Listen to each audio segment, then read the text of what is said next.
ओमानतिमिरान्धस्य ज्ञानाञ्जनशलाकया चक्षुरुन्मिलितं येन तस्मै श्रीगुरवे नमः। वन्देऽहं श्रीगुरो श्रीयुत्पदकमलं श्रीगुरून् वैष्णवांश्च श्रीरूपं साग्रजातं सहगण रघुनाथान्वितं तं सजीवं साद्वैतं सावधूतं परिजनसहितं कृष्ण चैतन्यदेवं श्रीराधा कृष्णपादान् सहगण ललिता श्रीविशाखान्वितांश्च तमादिदेवं करुणानिधानं तमालुवर्णं सुहितावतारम्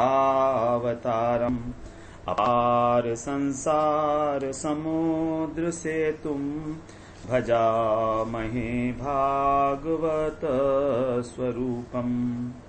हे देव हे दैत हे भुवनैक बंधो हे कृष्ण हे चपल हे करुणैक सिंधो हे नाथ हे रमण हे नयनाभिराम हा हा कदानुभवितासि पदं दृशोर्मे। श्री कृष्ण चैतन्य प्रभो नित्यानंद श्री अद्वैत गदाधर शिवसदि गौरभक्त वृंद। हरे कृष्णा कृष्णा कृष्णा हरे हरे हरे राम राम राम हरे हरे। हरे कृष्णा। सर्वप्रथम मैं अपने गुरुपाद पद्म ओम विष्णुपाद अष्टोत्तर शत श्री श्रीमद् भक्तिवेदांत माधव गोसाई महाराज के चरण कमलों में अनंत कोटि दंडवत प्रणाम ज्ञापन करता हूं। हम लोग श्रीमद् भागवत पुराण में मनवंतर लीला का श्रवण कर रहे हैं, अष्टम स्कंध में। इसमें हमारा 27वां प्रकरण जो दान धर्म प्रकरण है वो चल रहा है 5वें अध्याय से। 5वें अध्याय का हम लोग श्रवण कर रहे थे। 5वें अध्याय में बताया कि किस प्रकार जो है परीक्षित जी ने पूछा कि आपने हमको स्वयंभू मनु के मनवंतर की जो कथाएं थी वो तो सुनाई विस्तार से, तो आगे के जो और मनवंतर हैं, क्योंकि ब्रह्मा जी के एक दिन में 14 मनवंतर होते हैं, तो उनकी कथा सुनाइए। तो बताया सुखदेव जी महाराज ने गजेंद्र मोक्ष के प्रसंग में चौथे और पांचवें मनवंतर, दूसरे तीसरे और चौथे मनवंतर के विषय में वहां पर बता दिया। अब 5वां मनवंतर जो है वो रैवत मनवंतर है। उसकी कथा सुनाते हुए बोले कि रैवत नामक मनु थे, उनके पुत्र थे बलि, विंध्य इत्यादि, और इंद्र हुए इसमें विभु, और हिरण्य रोमादि सप्तऋषि हुए। भगवान का एक अवतार हुआ वैकुंठावतार, उन्होंने रमा वैकुंठ का निर्माण किया। उसके बाद जो छठा मनवंतर है उसमें चाक्षुष मनवंतर, चक्षु के पुत्र हैं चाक्षुष। तो इसके अंदर भगवान का नाम अवतार हुआ अजित के रूप में, और इन्हीं अजित भगवान ने समुद्र मंथन की समय में कूर्म अवतार धारण किया, कच्छप रूप में मंदराचल की मथानी के आधार बने समुद्र मंथन में, और इन्होंने ही देवताओं को अमृत दान दिया। तब राजा परीक्षित ने पूछा कि कच्छप रूप क्यों ग्रहण किया उन्होंने, मंदराचल पर्वत को अपनी पीठ पर धारण क्यों किया, भगवान की बड़ी लीला अद्भुत है। तो इस प्रकार से बताया। तब परीक्षित महाराज जो है समुद्र मंथन की कथा सुनाने लगे। बताया शुरू में एक बार युद्ध के अंदर दैत्य दानवों की युद्ध हो रही थी। तो उस समय जो है दैत्य जो है देवता जो थे वो श्रीहीन हो गए थे, और दानवों ने जो दैत्य थे उन्होंने उनका संहार करना आरंभ कर दिया। तो बड़े दुखी हुए देवता लोग, ब्रह्मा जी की शरण में गए। ब्रह्मा जी ने भगवान का ध्यान किया, भगवान का ध्यान करते हुए भगवान की वहां पर स्तुति की उन्होंने। तो बड़ी सुंदर स्तुति है ब्रह्मा जी के द्वारा। भगवान ब्रह्मा जी ने कहा कि हम आपकी शरण में आए हैं, आप अपने मुख कमल का हमको दर्शन दीजिए, क्योंकि आप अपने शरणागत भक्तों को तो दर्शन देते ही हैं, और आपको जो भी कर्म समर्पित किया जाता है वो सफल होता है। जैसे एक वृक्ष की जड़ में पानी देने पर सब भागों को पानी मिलता है, वैसे ही आपकी आराधना से सभी देवी देवताओं की पूजा हो जाती है। तो इस प्रकार जब ब्रह्मा जी ने प्रार्थना की तो भगवान वहां पर प्रकट हुए। अब 6 अध्याय में भगवान जो हैं प्रकट होंगे, भगवान का दर्शन होगा और भगवान उनको सलाह देंगे देवताओं को कि आपको क्या करना चाहिए। तो 6 अध्याय में बोल रहे हैं, श्री शुक उवाच एवं स्तुतः सुरगणैर् भगवान् हरिरीश्वरः तेषाम् अविर्भूत राजन् सहस्रार्कोदयद्युतिः। एवं स्तुतः, इस प्रकार देवताओं के द्वारा स्तुति किए जाने पर, ब्रह्मा जी के द्वारा स्तुति किए जाने पर सहस्त्र अर्क, जो सहस्त्र सूर्यों के समान है, ऐसे भगवान जो है उदय हुए। द्युति अर्थात तेजस्वी और ईश्वर सर्वसमर्थ भगवान श्री हरि तेषाम माने उनके आगे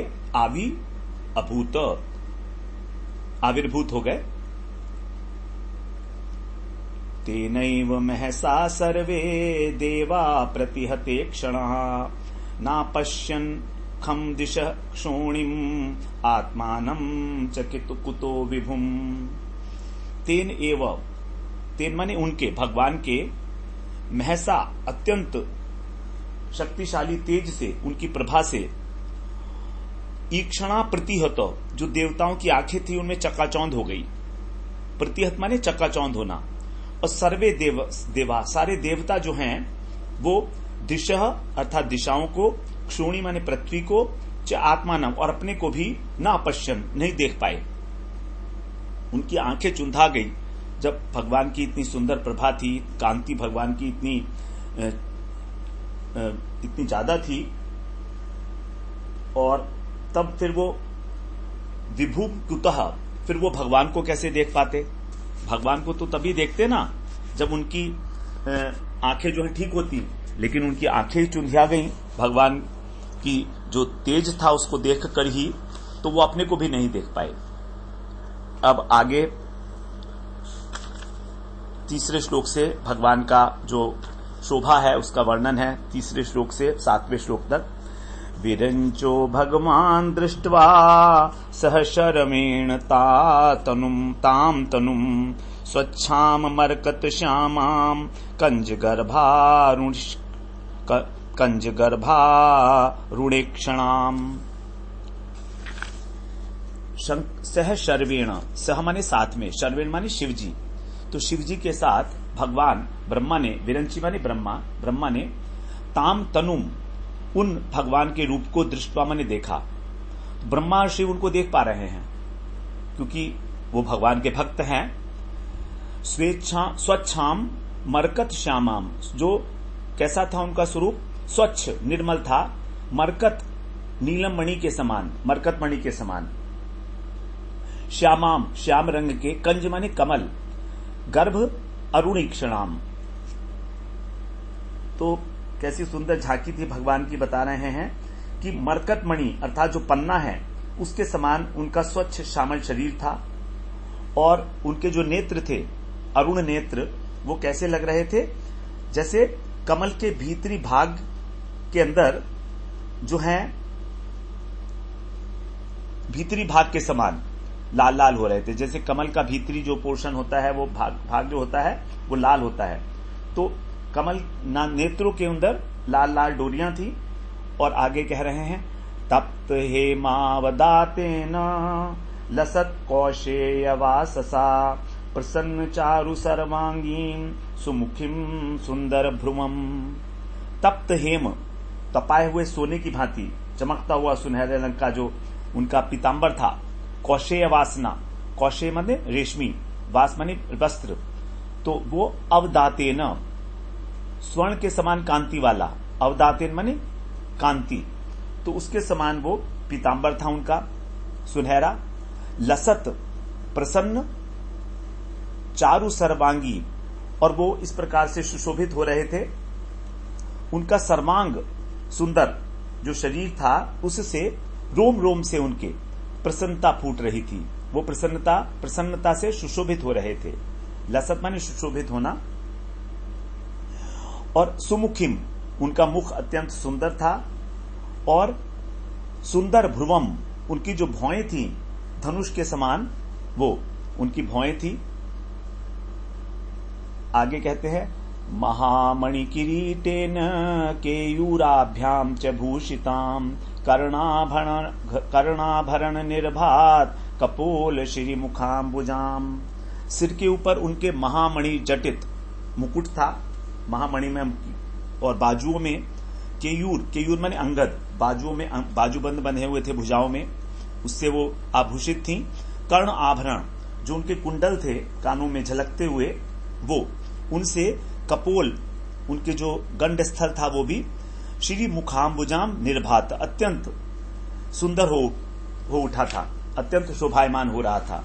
क्योंकि जो उनके कुंडल हैं वो वहां पर जब उनका प्रतिबिंब पड़ रहा था उनके गंड स्थल पर, मुख पर, तो अत्यंत सुंदर लग रहा था, जिससे उनका जो मुख कमल था वो खिला हुआ था।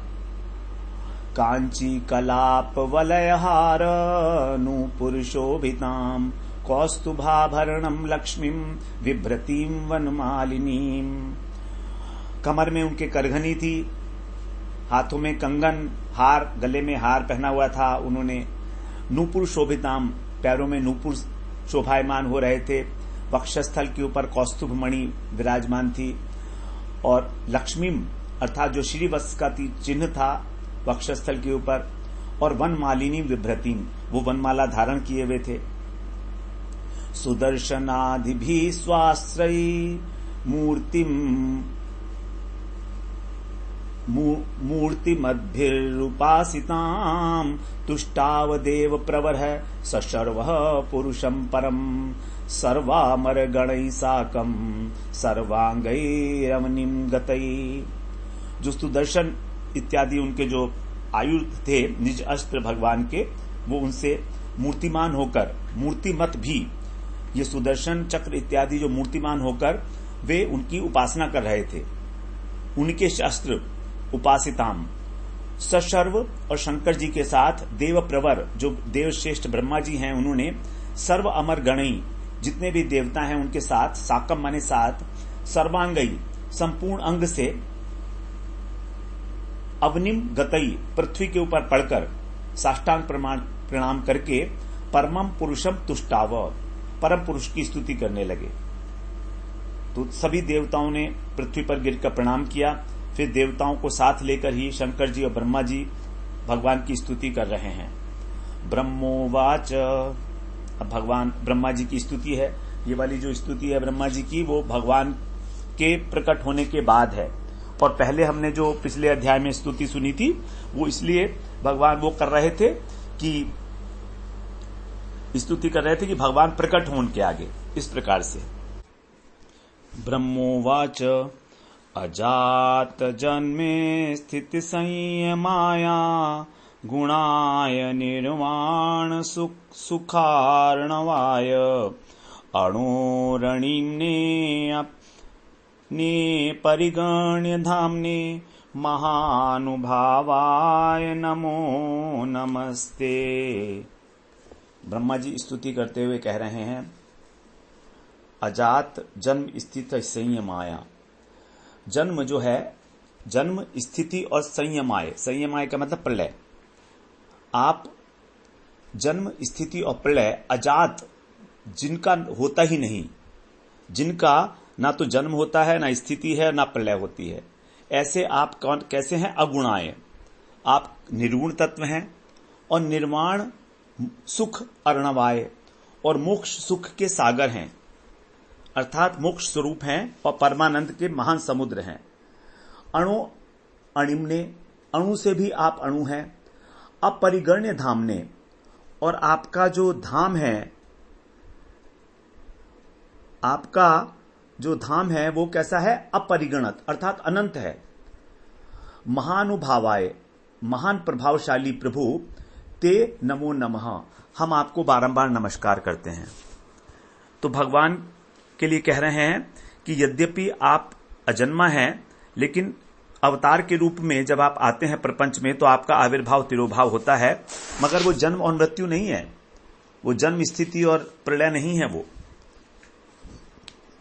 आप निर्गुण हैं, अर्थात आप प्राकृत गुणों से रहित हैं और समुद्र के समान आप अपने ही निर्वाण सुख में, आनंद में, परम आनंद में जो है मग्न रहते हैं। ऐसा होते हुए भी आप अत्यंत सूक्ष्म से भी सूक्ष्म हैं, क्योंकि आप प्रत्येक चर और अचर व्यक्ति के रूप के हृदय के अंदर अंतर्यामी रूप से विराजमान है। और आपका जो अस्तित्व है, आपका जो धाम है, वो अपरिगण्य, अचिंत्य है। उसके बारे में हम अनुभव भी नहीं कर सकते, हम चिंतन नहीं कर सकते उसके विषय में, अपरिगण्य। तो यहां अपरिगण्य का मतलब है कि कोई गणना ही नहीं है भगवान की। भगवान के कितने अवतार होते हैं, सभी अवतार भगवान के सच्चिदानंद स्वरूप हैं। अब परिगण्य का मतलब है गणना करना, तो उसकी गणना नहीं की जा सकती। ऐसे हैं आपके अवतार जो जिनका आविर्भाव और तिरोभाव होता रहता है। आगे 9वें श्लोक में कहते हैं, रूपम तवैतत् पुरुषर्षभेज्यम् श्रेयोर्थिभिर्वैदिक तांत्रिकेण योगेन धातः सहनस्त्रिलोकान् पश्याम्यमुष्मिन् हवेश्वमूर्तौ।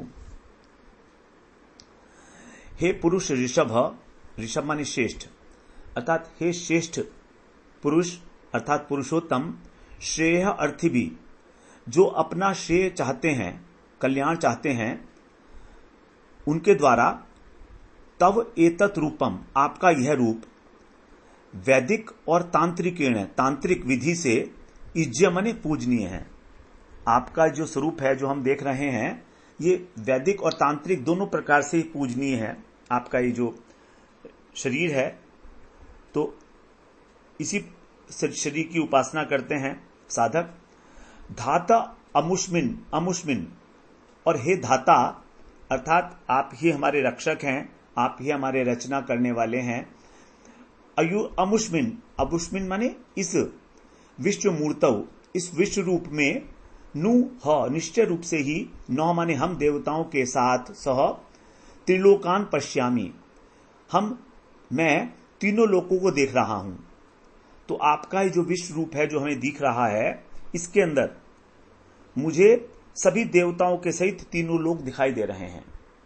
तो भगवान ने जो यहां पर स्वरूप दिखाया है, वो उसके अंदर ब्रह्मा जी सब कुछ देख रहे हैं। भगवान का दर्शन ऐसा होता है कि एक बार भगवान का दर्शन करके फिर सभी कुछ देखना हो जाता है। वैदिक मंत्र में कहा गया है, यस्मिन् विज्ञाते सर्वम एवं विज्ञातम भवति, अर्थात जिसको जानकर ब्रह्मांड की प्रत्येक वस्तु से अवगत हुआ जा सकता है, उसके लिए कुछ भी अज्ञात नहीं रहता। भौतिक जगत की कोई भी वस्तु उसके लिए अप्रकट नहीं रहती, वो सबका ज्ञाता हो जाता है जिसने भगवान के दर्शन कर लिए हैं। तो इस प्रकार, और यहां पर भगवान को संबोधन किया गया विश्व मूर्ति, कि आपका विश्व रूप है, अर्थात भगवान के स्वरूप में प्रत्येक वस्तु स्थित है और प्रत्येक वस्तु के अंदर भगवान स्थित है। तो भगवान का जो यहां पर स्वरूप बताया गया, वो दोनों प्रकार से उपासना के योग्य है, वैदिक और तांत्रिक। बिना वेद के भगवान की स्तुति नहीं की जा सकती। ये जो स्तुति की जा रही है, ये भी वैदिक स्तुति है। जितनी भी स्तुतियां हैं भागवत के अंदर, वो सब वेदों के अनुसार ही हैं। वेदों के सिद्धांतों का पालन करते हुए उनके अनुरूप ही ये सारी स्तुतियां बताई गई हैं। 10वें श्लोक में कह रहे हैं, त्वय्यग्र आसीत त्वयि मध्य आसीत त्वय्यन्त्वासीत इदमात्मतन्त्रे त्वमादिरन्तो जगतस्य मध्यम घटस्य मृत्स्नेव परः परस्मात्। परस्मात् माने इस प्रकृति से परे। ये जो प्रकृति है, इस प्रकृति से आप पर माने अत्यंत परे हैं। आत्मतंत्रे अर्थात आप परम स्वतंत्र हैं। आप में इदम इस जगत का, त्वयि माने आप ही, अग्र आसीत आदि हैं, इस जगत के आदि आप ही हैं। त्वयि मध्य आप ही मध्य हैं, और त्वयि अंत आप ही अंत में हैं। जैसे घटस्य मृत्स्ना, जैसे घड़े में मिट्टी के समान, इव माने समान, अस्य जगतः, इस जगत के, त्वम माने आप ही, आदि अंत और मध्य हैं। एक घड़ा है, उस घड़े में मिट्टी के अतिरिक्त कुछ और है ही नहीं। उसका तो उपादान कारण है, वो पहले भी मिट्टी था, वो बीच में भी जब घड़ा दिख रहा है तो भी मिट्टी ही है, और बाद में जब घड़ा नहीं रहेगा तो भी मिट्टी ही है। तो उसका आदि, मध्य और अंत आप ही हैं। इस प्रकार से भगवान को बताया गया कि आप काल की सीमा से अपरिच्छिन्न हैं। काल आपको स्पर्श नहीं कर सकता। आप ही विश्व के रूप में वर्तमान समय में अवस्थित हैं, जो हम देख रहे हैं। जब विश्व नहीं होगा तो भी आप ही रहेंगे, और इसके पहले भी आप ही थे। 11वें श्लोक में बोलते हैं, त्वं माययात्माश्रयया स्वेदं निर्माय विश्वं तदनु प्रविष्टः पश्यन्ति युक्ता मनसा मनीषिणो गुण व्यवायेप्य गुणं विपश्चितः। त्वं स्वया आत्म आश्रया, आप अपने ही आश्रय में जो रहने वाली आपकी माया है, इससे, इदम माने इस विश्व को, आप अपने आश्रय में रहने वाली माया से इस विश्व को निर्माण करके, तत् माने फिर, अनुप्रविष्ट है, उसमें प्रविष्ट हो जाते हो इस विश्व के अंदर। विपश्चितः, और जो विवेकी हैं, जो मनीषिण हैं, जो बुद्धिमान पुरुष हैं, युक्ता, और जो युक्ति को जानने वाले हैं, वे मनसा गुण व्यवाये, अपने मन से गुणों की जो सृष्टि है, गुण व्यवाय माने सृष्टि में, अपि अगुणम पश्यन्ति, इस सृष्टि में भी आपको ही निर्गुण रूप में अनुभव करते हैं, जानते हैं। तो आप अपने आश्रय में रहने वाली जो माया है, उससे इस संसार की रचना करते हैं, फिर इसमें प्रवेश करके अंतर्यामी रूप में विराजमान हो जाते हैं। लेकिन इसीलिए जो विवेकी और शास्त्रज्ञ पुरुष हैं, वो मनसा, अपने मन को एकाग्र करके, युक्त माने एकाग्र करके, और इन गुणों की, क्योंकि विश्व क्या है, त्रिगुणात्मक है, तो त्रिगुणात्मक विश्व होने पर भी अनेक इस संसार के अंदर विषय हैं, पदार्थ हैं, तो ऐसा होने पर भी वो आपके जो अगुण रूप है आपका, अर्थात जो निर्गुण रूप है, उसी रूप में आपका साक्षात्कार करते हैं। तो ये तथ्य, ये जो बात है कि भगवान निर्गुण तत्व हैं, वो उसी को अनुभूति होगी जो विवेकी है, जो बुद्धिमान है, जो भगवान का भक्त है। साधारण मनुष्य को ऐसा नहीं लगेगा, उसको तो लगेगा कि भगवान साधारण मनुष्य की तरह लीला कर रहे हैं, भगवान भी ऐसे ही हैं जैसे हम हैं। तो भगवान को वो निर्गुण तत्व के रूप में स्वीकार नहीं करता है। जो साधारण व्यक्ति है, जो मूढ़ है, जो इस संसार के अंदर ही माया से ग्रसित है, वो तो भगवान को भगवान मानने के लिए ही तैयार नहीं होता है। वो कहता है ये भी मेरी तरह से ही हैं, मेरी तरह से खाते पीते हैं। लेकिन भगवान निर्गुण है, भगवान प्रकृति के तीनों गुणों से अत्यंत परे हैं। उनमें गुण का कोई दोष नहीं है। गुण व्यवाय, गुणों का जो ये है कार्य है, वो उनके अंदर नहीं है। संसार यथाग्निमेधस्य मृतं च गोषु भुव्यन्नमम्बोद्यमने च वृत्तिं योगैर्मनुष्यावधियन्ति हि त्वां गुणेषु बुद्ध्या कवयो वदन्ति। कवयो वदन्ति, जो कवि लोग हैं, बुद्धिमान लोग हैं, वे ऐसा वर्णन करते हैं। कैसे? बुद्धिया, बुद्धि के द्वारा। क्या वर्णन करते हैं? यथा माने जैसे, एधस्य, एधस्य माने लकड़ी में, अग्निम, अग्नि होती है, लकड़ी के अंदर अग्नि होती है, लेकिन जो बुद्धिमान मनुष्य है उसको युक्ति के द्वारा प्रकट कर लेता है। उसी प्रकार से जैसे गोशु माने गाय, गाय के अंदर अमृतम, अमृत होता है, अर्थात घी नहीं, दूध, तो दूध को यहां पर अमृत कहा गया है, अमृत के समान दूध। तो जिस प्रकार मनुष्य, बुद्धिमान मनुष्य अपनी युक्ति के द्वारा, अपनी बुद्धि के द्वारा, बुद्धया, अपनी बुद्धि के द्वारा लकड़ी में से आग को, गाय में से अमृत के समान दूध को, और भुवि अन्नम, और पृथ्वी में से अन्न को, और अंबु जल को। पृथ्वी में से ही दो चीजें उत्पन्न करता है, वो अन्न और जल। और व्यापार से, उद्यम का मतलब व्यापार, उद्यम से वृत्तिम, अपनी आजीविका को प्राप्त करता है। योगई माने इन उपायों के द्वारा, युक्ति के द्वारा। वैसे ही जो विवेकी पुरुष है, जो बुद्धिमान है, जो कवि है, वो अपनी शुद्ध बुद्धि से भक्ति योग, ज्ञान योग के द्वारा, योगई माने ज्ञान योग, भक्ति योग को ही लेना होगा। तो वो भक्ति योग के द्वारा, भक्ति योग का आचरण करके आपको इन विषयों में ही प्राप्त कर लेता है। अर्थात संसार के अंदर ही, जो संसार है ये त्रिगुणात्मक है, इसके अंदर भगवान है भी और नहीं भी। तो भी जो बुद्धिमान पुरुष है वो आत्म अनात्म का विवेक धारण करके और आपकी प्राप्ति कर लेता है, और अपनी अनुभूति के अनुसार जैसा जैसा उसको अनुभव होता है आपका वर्णन भी करता है। तो जो बुद्धिमान पुरुष है, जो भक्त है, वो अपनी जिस प्रकार से आप उसको प्रेरणा करते हो, वो आप उसी प्रकार से आपका वर्णन करता है। तो यहां पर यह बात बताई गई कि यद्यपि आप जो है कविया वदंती, कवया माने महापुरुष, जो महापुरुष हैं वो अपनी अपनी बुद्धि के अनुसार, अपनी अनुभव के अनुसार जब उनको आपकी कृपा प्राप्त होती है तो वे आपका वर्णन करते हैं कि आपका क्या स्वरूप है। तो भक्ति योग के प्रभाव से ही भगवान की कृपा को प्राप्त करके भगवान को जाना जा सकता है। प्रेमांजन छुरित भक्ति विलोचनेन संतः सदैव हृदयेषु विलोकयन्ति, ब्रह्म संहिता में कहा गया है कि जो प्रेम रूपी अंजन को अपने नेत्रों में लगाकर भक्ति के द्वारा देखते हैं, उन महापुरुषों के हृदय के अंदर आप जो हैं हमेशा विराजमान रहते हैं। भगवान ने गीता में भी कहा है, भक्त्या माम अभिजानाति यावान यष्टास्मि तत्वतः। भागवत में कहा है, भक्त्या अहम एकया ग्राह्य। तो यहां पर जो योगई शब्द आया है, योग के द्वारा, यहां पर भक्ति योग है उसका अर्थ। योगैर मनुष्य अधियंती, अधियंती माने आपको प्राप्त कर लेते हैं, आपको जान लेते हैं।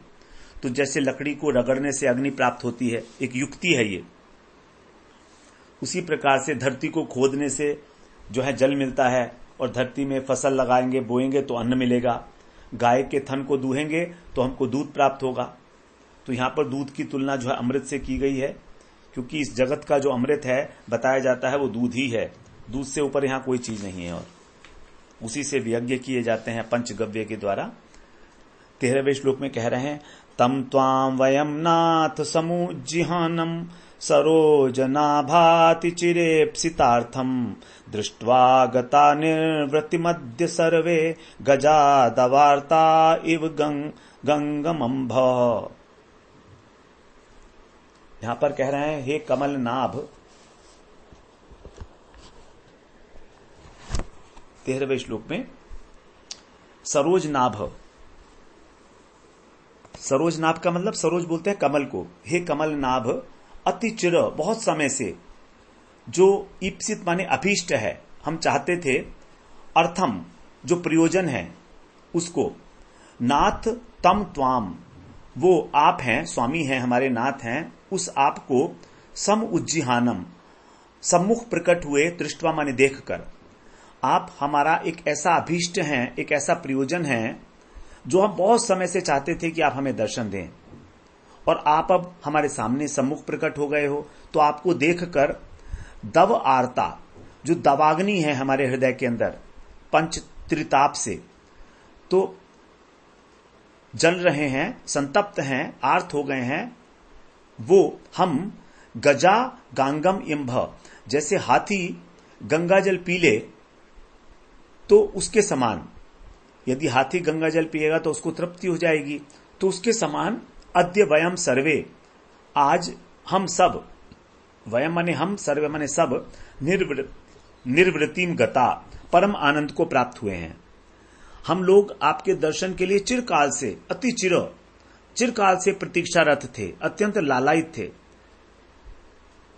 तो जैसे हाथी जब गंगा जल में डुबकी लगाता है तो उसको सुख और शांति का अनुभव होता है, उसी प्रकार आपके आविर्भाव से आपको अपने समक्ष पाकर साक्षात हमको भी उसी प्रकार से परमानंद की प्राप्ति हो रही है। तो भगवान का साक्षात दर्शन करने के लिए भक्त हमेशा उत्सुक हैं। ब्रह्मा जी, शिव जी भगवान के भक्त हैं। वे जो हैं चिर इप्सितम, भक्त को हमेशा ये आशा बंधी रहती है कि भगवान मुझे दर्शन देंगे। इसी को कहा जाता है आशा बंध, प्रतीक्षा, भगवान की कृपा की प्रतीक्षा। शबरी जी को कहकर गए थे उनको गुरु की तुम्हारे घर राम आएंगे, और इतनी आशा थी उनको, प्रतिदिन वो राम के आगमन के लिए फूल बिछाती थी, बुहारी करती थी, रास्ते को साफ करती थी। आज तो मेरे भगवान जरूर आएंगे, आज तो मेरे राम जरूर आएंगे। ये प्रकार की आशा, क्योंकि भक्त के हृदय में इस प्रकार की एक आशा हमेशा विराजमान रहनी चाहिए, भगवान की कृपा के लिए प्रतीक्षा। तो कृपा और प्रयास हमारा कि भगवान कृपा अवश्य करेंगे ही करेंगे, इतना विश्वास हो, प्रबल विश्वास। जिस प्रकार का विश्वास शबरी जी को था, एक वैसा विश्वास यदि हमारे हृदय में आ जाए तो भगवान हमसे दूर नहीं है। हमारे अंदर अभी विश्वास की कमी है, इसीलिए ऐसा होता है। आगे 14वें श्लोक में बोलते हैं, सत्वं विधत्स्वखिल लोकपाला वयं यदर्थास तव पादमूलम समागतास्ते बहिरंतरात्मन किम व्यान्य विज्ञाप्यमशेष साक्षिणः। बड़ी सुंदर बात बता रहे हैं यहां पर ब्रह्मा जी ने कुछ नहीं कहा कि हमको क्या चाहिए आपसे। कहते हैं वयम अखिल लोकपाल, हम सब लोकपाल, इंद्र, वरुण, शिव, ब्रह्मा, अग्नि, वायु, जितने भी हैं, सूर्य, यत आर्था, जिस प्रयोजन से तव पाद मूलम समागतः, आपके चरणों के समीप आए हैं, सत्वम विदित्स्व, आप उसका विधान कर दीजिए, आप उसको पूरा कर दीजिए। अभी तो कहा नहीं है कि हम क्यों आए हैं, तो कह रहे हैं भगवान से जिस प्रयोजन से भी आए हैं आप तो जानते हो। ते अशेष, आप जो हैं सबके, अशेष माने सबके ही, आत्मनि बहि अंतः, शरीर के भीतर और बाहर के साक्षिण है, साक्षी हो आप। हम बाहर से अपनी कर्मेंद्रियों के द्वारा क्या कर रहे हैं और अंतःकरण में अपने मन में क्या सोच रहे हैं, क्या हमारे विचार हैं, क्या हमारे प्रश्न हैं, क्या हमारी इच्छा है, वो सब आप उसके साक्षी हो। वा अन्य किम विज्ञाप्य, फिर दूसरा आपको क्या सूचित करें, कोई ऐसी चीज तो है नहीं जो आपको मालूम नहीं है। आप सब प्रकार से हमको जानते हैं, हमारे अंदर और बाहर क्या चल रहा है। गीता में भगवान ने कहा कि मैं कौन हूं, क्षेत्रज्ञम चापि माम विद्धि सर्व क्षेत्रेषु भारत। जितने भी प्राणी हैं, सर्व क्षेत्र, जितने भी शरीर हैं, उन सबका जो जानने वाला है उस शरीर की घट अंदर बाहर बाह्यकरण और अंतःकरण के द्वारा, उन सबको क्षेत्रज्ञ मैं हूं। ज्ञ माने जानने वाला। तो जीवात्माएं तो केवल अपने अपने शरीर की स्वामी है।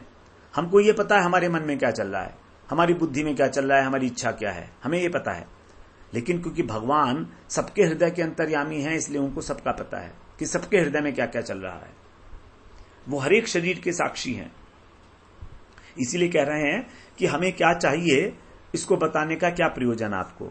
हम जो चाहते हैं हमारा प्रयोजन आप सिद्ध कर दीजिए, उसका विधान कर दीजिए। कैसे करें उसको।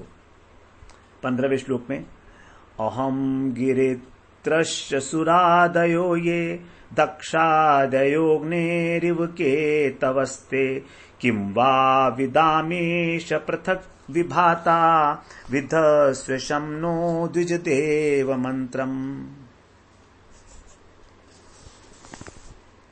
कह रहे हैं अहम माने मैं ब्रह्मा, गिरित्रश्च जो गिरीश हैं अर्थात शिव जी को कहा जाता है गिरीश, क्योंकि वो कैलाश पर निवास करते हैं। और च ये सुरादय, और ये जो अन्य देवता हैं वे भी, कौन, दक्ष इत्यादि प्रजापति भी, अग्नि, केतो माने चिंगारी। तो अग्नि की चिंगारियों के समान, इव माने समान, ते पृथक विभाता, आपसे पृथक विभात प्रकाशित हो रहे हैं।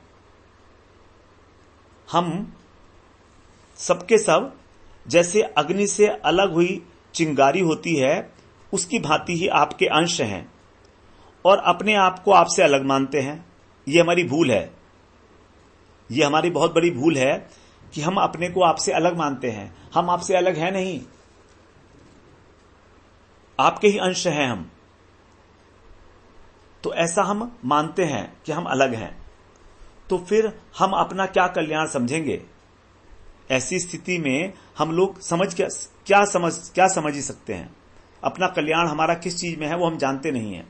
इसलिए हे स्वामी ईश, नौ माने हम देवता ब्राह्मण के शम मंत्रम विधत्स्व, कल्याण का जो उपाय है, जो मंत्र है, वो आप विधान करिए। तो ब्राह्मणों के लिए और देवताओं के कल्याण के लिए जो भी करना आवश्यक है, आप उसका आदेश आप ही दीजिए और आप वैसा कर भी दीजिए। आप जिस प्रकार से ब्राह्मण और देवताओं को बचाना चाहें, उनकी शांति का विधान करना चाहें, वो सब कुछ आप ही करिएगा। हम क्या जाने, हम तो आपके अंश हैं और हमारे अंदर तो अहंकार की भावना है बहुत, अपने को अहंकार समझते हैं हम, क्योंकि जीव मात्र जो है भगवान का अंश है। जैसे ब्रह्मा जी ने यहां बिल्कुल स्पष्ट कर दिया कि ब्रह्मा शिव इत्यादि भी जैसे अग्नि की चिंगारियां हैं।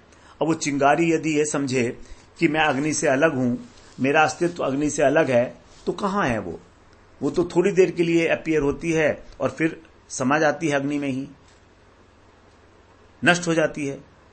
तो उसको क्या मालूम कि मेरा भला है कहां? तो हम क्या हैं, सारे बद्ध होकर इस संसार में पड़े हुए हैं और संघर्ष में लगे हुए हैं। मनः षष्ठानि इंद्रियाणि प्रकृति स्थानी कर्षति। हमारी जो इंद्रियां हैं इस संसार के भोगों के प्रति आकर्षित हो रही हैं और उनसे ही संघर्ष कर रहे हैं। हमें ये समझ ही नहीं है कि हमारा कल्याण है कहां। हम सब आप अगर अग्नि के पुंज हैं, विशाल पुंज हैं, तो हम एक अत्यंत क्षुद्र चिंगारी के समान हैं। ब्रह्मा शिव दक्ष देवता जितने भी हैं आपके समक्ष एक चिंगारी के बराबर हैं। अब सुखदेव जी कह रहे हैं आगे 16वें श्लोक से,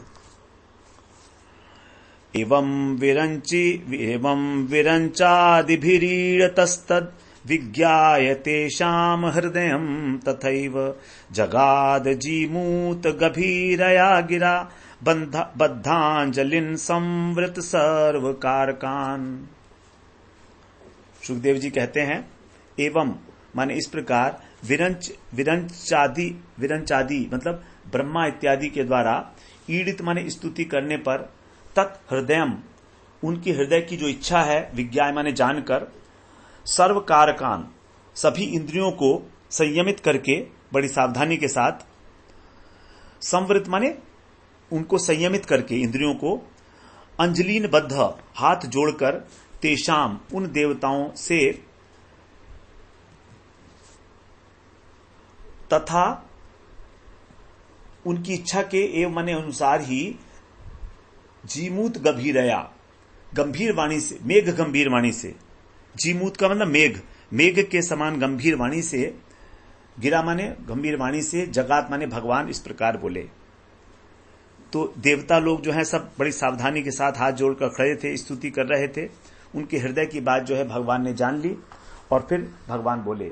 तो देखिए यहां पर भगवान ने उनके अभिप्राय को जान लिया। बिना सामने वाले के अभिप्राय को जानना, अब बिना सामने वाले के अभिप्राय को जाने बिना उससे कोई बात करना और उस पर अपना कोई आदेश थोपना, ये ठीक नहीं है। भगवान ने पहले देवताओं का अभिप्राय समझ लिया कि इनको क्या कष्ट है, किस प्रकार से जो असुर लोग हैं वो इनके ऊपर हावी हो रहे हैं, मार दिया है। तो सबसे पहले किसी भी व्यक्ति के जो हमारे पास आता है, किसी कारण से कोई प्रश्न करता है, तो स्तुति करता है, तो उसके अभिप्राय को जान लेना चाहिए, तब उसका उत्तर देना चाहिए। तो भगवान अब यहां पर उनको आगे बताएंगे। हम आज 16वें श्लोक पर ही यहां विश्राम लेते हैं। 17वें श्लोक से हम लोग कल आरंभ करते हैं। वाञ्छा कल्पतरुभ्यश्च कृपा सिन्धुभ्येव च पतितानां पावनेभ्यो वैष्णवेभ्यो नमो नमः।